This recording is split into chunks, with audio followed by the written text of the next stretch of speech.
नमस्कार जी। आज हम पढ़ने वाले हैं बेलन के बारे में। सिलेंडर, बेलन क्या होता है ये तो आप लोग सब समझते होंगे, ठीक है। चलिए तो ध्यान से देखना, ये हमारा ये क्या है।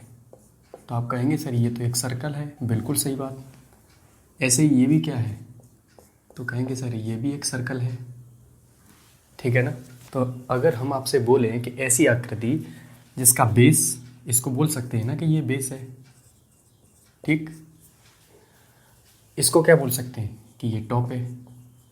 तो ऐसी कोई भी आकृति जिसका बेस और टॉप अगर सेम होता है तो वो क्या होता है, प्रिज्म कहलाता है, ठीक है।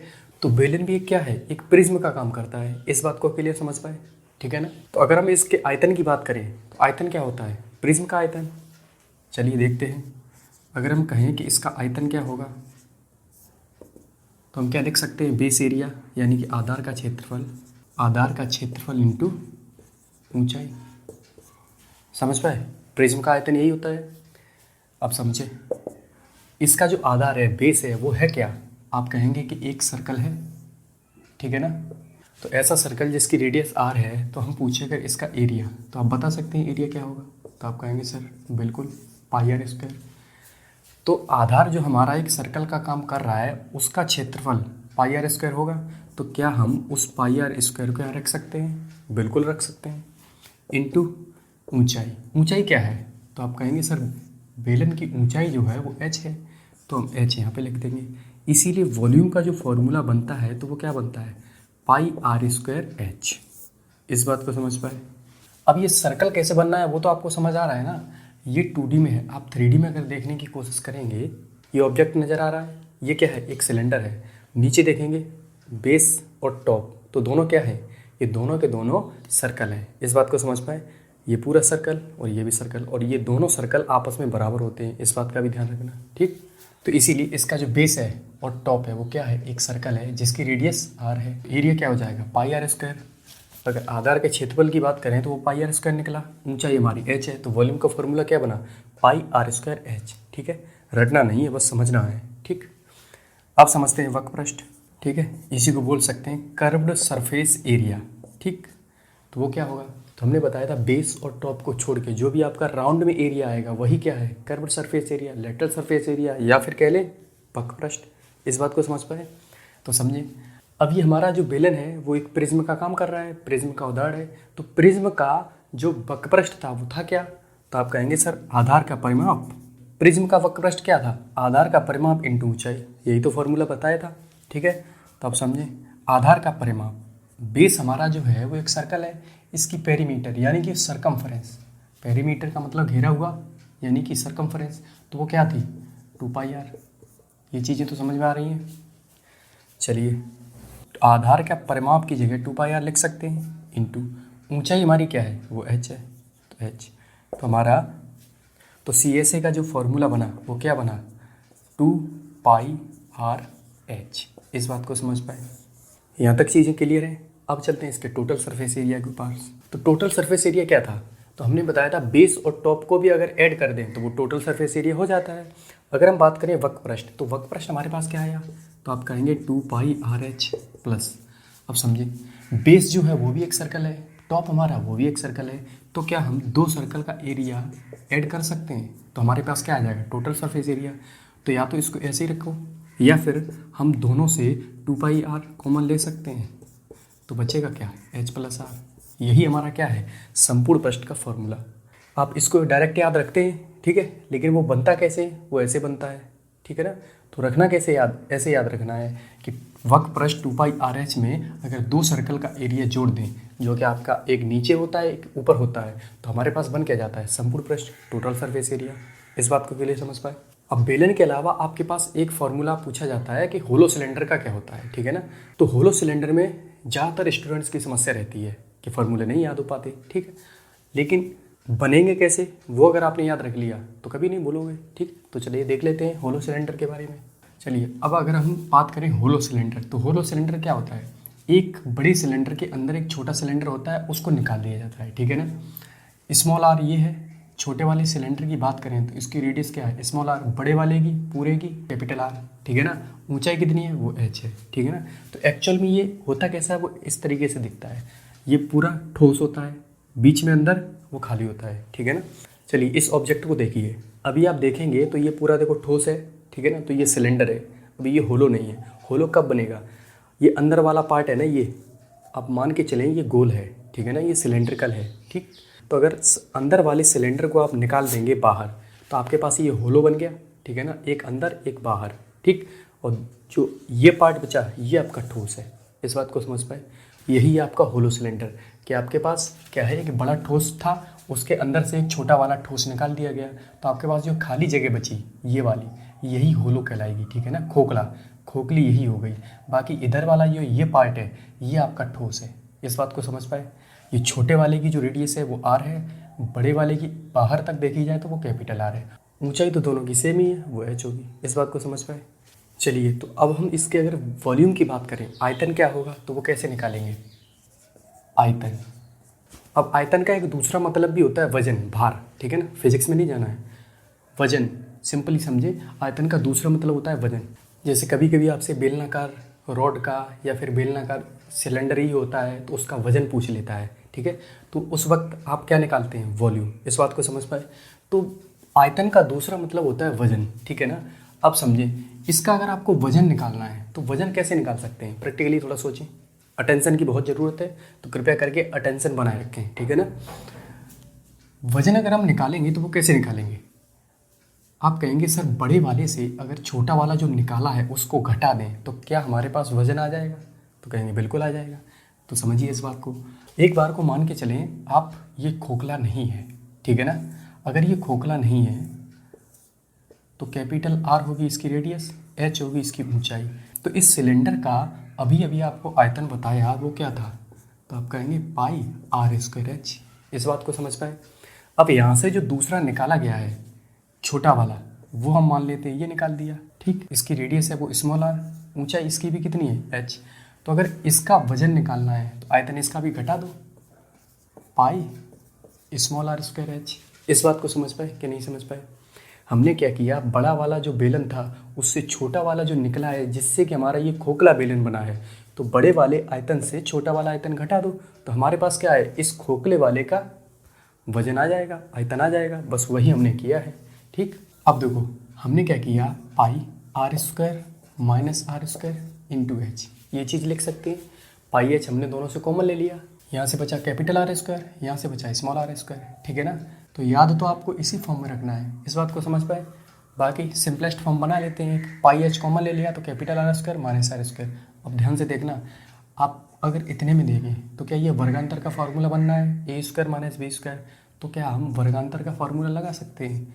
तो ए प्लस बी और ए माइनस बी और एच बाहर है, तो हमारा वॉल्यूम का जो फॉर्मूला बना खोखला बेलन का वो क्या बना, pi capital R plus small R capital R minus small R into का एच। इस बात को समझ पाए। तो चीज़ों को अगर आपने रटा तो आप हमेशा भूलोगे, लेकिन आपने एक बार बेसिक समझ लिया ये कैसे आ रहा है तो कभी नहीं भूलोगे, इस बात को समझ पाए। और ये बहुत पूछे जाते हैं, ठीक। अब समझिए वक्रपृष्ठ, अगर हम बात करें कर्व्ड सरफेस एरिया तो वो क्या होगा। तो देखो वक्रपृष्ठ का सीधा सा मतलब क्या बताया था, बेस और टॉप को छोड़ दो, ठीक है ना। तो राउंड में जो भी एरिया आएगा वही हमारा क्या है, वक्रपृष्ठ है। अब इसको खोखला बेलन से ना समझना, इस बात को थोड़ा सा सिंपलेस्ट फॉर्म में अगर हम समझें तो वो क्या है, एक बड़े बेलन से हमने क्या किया, छोटा बेलन निकाला है, ठीक है ना। एक बड़े बेलन से छोटा बेलन जब निकाला है तभी तो खोखला बना।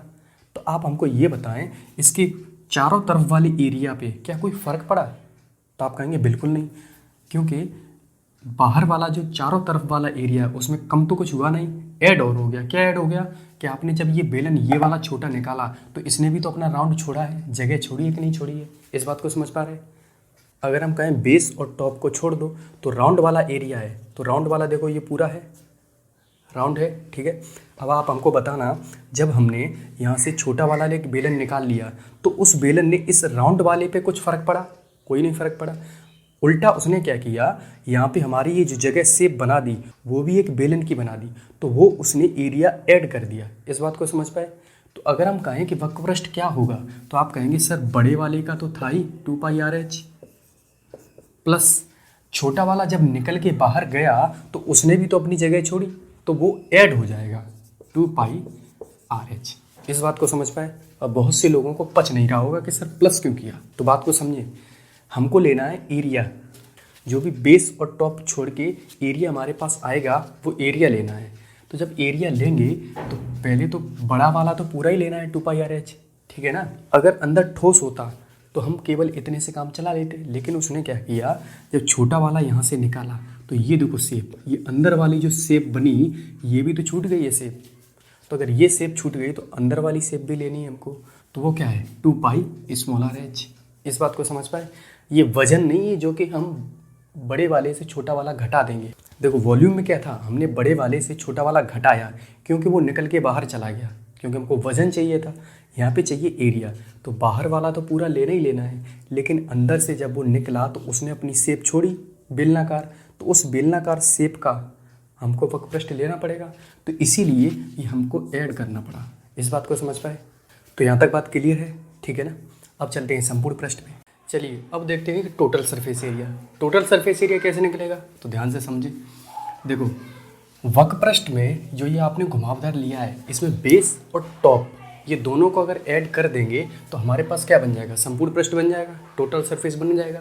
अब समझिए बेस का निकलेगा कैसे, तो ध्यान से समझिए। बेस हमारा एक सर्कल है, अंदर से भी एक सर्कल निकाला गया। इसका मतलब बड़ा सर्कल से छोटा जब निकालेंगे तो ये जो बनी वल है इसका एरिया कैसे निकालेंगे। बड़े वाले सर्कल के क्षेत्रफल से अगर हम छोटा वाला सर्कल का क्षेत्रफल घटा दें तो हमारे पास इस वलय का, इस रिंग का क्षेत्रफल आ जाएगा। अब ये रिंग है कैसी, एक नीचे है एक ऊपर है, तो क्या हम 2 से मल्टीप्लाई कर सकते हैं। इस बात को समझ पाए। तो ये जो एक्स्ट्रा एरिया निकला यही हमको ऐड करना पड़ता है किसमें, वक्र पृष्ठ में। तो वक्र पृष्ठ था क्या, तो वक्र पृष्ठ आपका क्या था 2πR/h प्लस 2πr/h। इसमें आपको ऐड क्या करना है, ये जो दो वलय हैं, दो रिंग हैं, उनका एरिया आपने ऐड कर दिया, तो 2πR² माइनस r²। इस बात को समझ पाए। अब ध्यान से समझें, यह दोनों जगह से अगर आप 2πh कॉमन ले लें, 2πh तो क्या बचेगा R प्लस r। यहाँ से देखो 2π, इस पूरे में आप अगर वर्गांतर का फार्मूला लगा दें तो क्या आएगा, a plus B a minus B, यानी कि R plus R minus r। इस बात को समझ पाए। अब ध्यान से समझना, यहाँ और यहाँ कॉमन देखो क्या है, तो आपके पास 2π कॉमन है और आप कहेंगे कि r प्लस r ये भी कॉमन है, तो समझे बचा क्या, यहाँ से h बचा प्लस यहाँ से क्या बचा r माइनस r। इस बात को समझ पाए। अब समझना, ये जो r माइनस r है, R से जब आप r घटाएंगे तो आपके पास ये डिस्टेंस आएगी, इसी को बोलते हैं खोखले बेलन की मोटाई। इस बात को समझ पाए। इसी को नाम दिया जाता है थिकनेस, ठीक है, जो कि स्मॉल t से डिनोट करते हैं। तो स्मॉल t की वैल्यू अगर पूछे तो क्या होगी, R माइनस r। इस बात को समझ पाए। छोटे छोटे एग्जाम्स में आपसे कभी कभी खोखले बेलन की थिकनेस, मोटाई पूछ लेता है, तो वो कैसे बताएंगे, t बराबर होता है R माइनस r। इस बात को समझ पाए। अब जरा देखें 2πr प्लस r, दूसरे कोष्टक में h प्लस इस r माइनस r की जगह t लिख सकते हैं, समझ पाए। तो हमने t लिख दिया, ठीक। तो खोखले बेलन का जो TSA संपूर्ण पृष्ठ होता है वो आपके पास क्या होता है, 2πR प्लस r, दूसरे कोष्टक में h प्लस t। इस बात को समझ पाए। ये आप रटने की कोशिश करते हैं, ठीक है ना। अगर आप रटने की कोशिश करेंगे तो आप हमेशा भूलेंगे, ठीक है ना। कभी तो r माइनस r मिस कर देंगे, कभी h मिस कर देंगे। इस बात को समझ पाए। तो चलिए अब एक क्वेश्चन कर लेते हैं जिससे कि चीज़ें आपको थोड़ा और क्लियर हो जाएं, ठीक है। चलिए, तो एक आपके सामने क्वेश्चन है कि एक सिलेंडर दिया गया है जिसकी रेडियस है आपके पास 7 सेंटीमीटर, ऊंचाई है 18 सेंटीमीटर, ठीक है ना। अब समझना, इसने क्या किया है कि आधार के समांतर दो बराबर भागों से इसको बेलन को काट दिया गया, ठीक है ना। मान लो एक कट लगाया गया यहाँ पे और एक कट लगाया गया आपका यहाँ पे, ठीक है। तो जब ये कट लगाए गए तो आपसे बोला गया है, पहली कंडीशन है जब कट लगाया नहीं गया तब टोटल सरफेस एरिया क्या होगा, और दूसरी कंडीशन क्या है, जब दो कट आपके लगा दिए गए तब टोटल सरफेस एरिया क्या होगा। ठीक है ना। दोनों केस में टोटल सरफेस एरिया आपको बताना है। इस बात को समझ पाए? तो चीज़ों को बिल्कुल अटेंटिव मोड में समझना, ठीक है ना।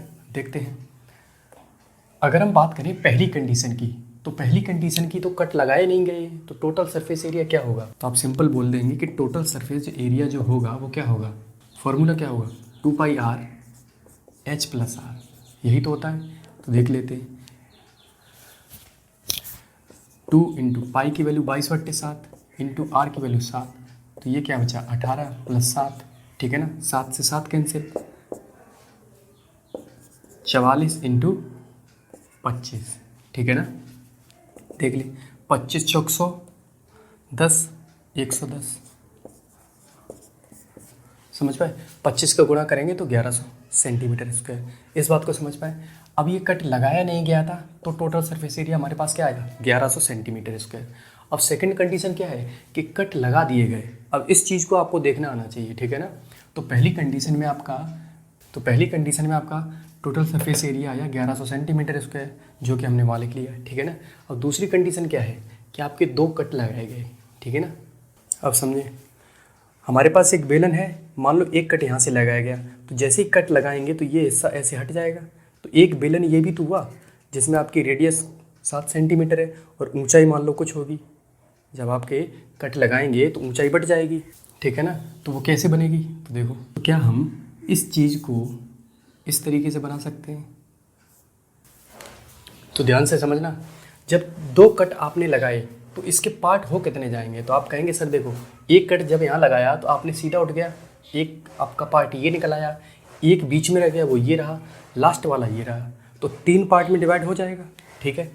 अब देखो 18 सेंटीमीटर ऊंचाई, अब रेडियस जो 7 है वो तो सबकी सेम रहेगी, रेडियस तो बदली नहीं, लेकिन ये जो ऊंचाई 18 सेंटीमीटर है ये बदल जाएगी। तो आप कहेंगे 18 को अगर 3 पार्टों में डिवाइड किया तो कितना, 6 सेंटीमीटर इसकी ऊंचाई आ जाएगी। इस बात को समझ पाए। तो 6 इसकी भी हो जाएगी, इसकी भी कितनी हो जाएगी, 6। यहाँ तक बात क्लियर है। अब ध्यान से समझना, जब आपने पहला कट लगाया तो मान लेते हैं ये लाल वाला है पोर्शन, तो ध्यान से समझना, जब इस पार्ट को मैंने उठा के रखा, ठीक, ये देखो ब्लैक से करते हैं। अब समझना, जब मैंने इस पोर्शन को यहाँ उठा के रखा तो देखो ये ऊपर वाला जो है वो तो ब्लैक वाला है, ठीक, तो ब्लैक वाला कर दिया। अब नीचे जो है ये वाला कट, ये मान लेते हैं रेड से लगाया है, ठीक है ना।